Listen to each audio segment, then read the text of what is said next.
మోసమని BJP MP Raghunandan Rao తీవ్ర విమర్శలు చేశారు. అధికారంలోకి వచ్చి 22 నెలలు గడిచినా ఇచ్చిన హామీలను అమలు చేయలేకపోయిందని ఆయన ఆరోపించారు. జూబ్లీ హిల్స్ ఉప ఎన్నికల్లో ప్రజలు కాంగ్రెస్ కు తగిన బుద్ధి చెప్పాలని రఘునందన్ పిలుపునిచ్చారు. ఎర్రగడ్డ, బోరబండ డివిజన్ల కార్యకర్తల సౌకర్యం కోసం సారథినగర్ సొసైటీలో ఏర్పాటు చేసిన బీజేపీ పార్టీ కార్యాలయాన్ని ఆయన ప్రారంభించారు.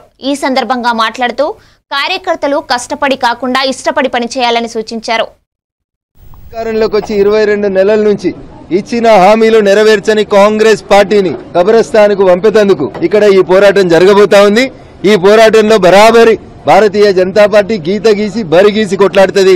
గెలిచేది భారతీయ జనతా పార్టీ కమలం గుర్తు. టీఆర్ఎస్ పార్టీ 10 సంవత్సరాల అధికారంలో ఉన్నటువంటి వారి ఎమ్మెల్యే గారు, దివంగత ఎమ్మెల్యే గారు, ఏ బస్తీ రూపురేఖల్ని మార్చినటువంటి ఎమ్మెల్యే గారు ఇలా సానుభూతి పేరిట వారి శ్రీమతిని పెట్టి రాజులు యువరాజులు ఆడేటువంటి కొత్త నాటకానికి జూబ్లీ హిల్స్ ప్రజలు గుణపాఠం చెప్పాలని నేను సవినయంగా వారికి అందరు కూడా విజ్ఞప్తి చేస్తాను.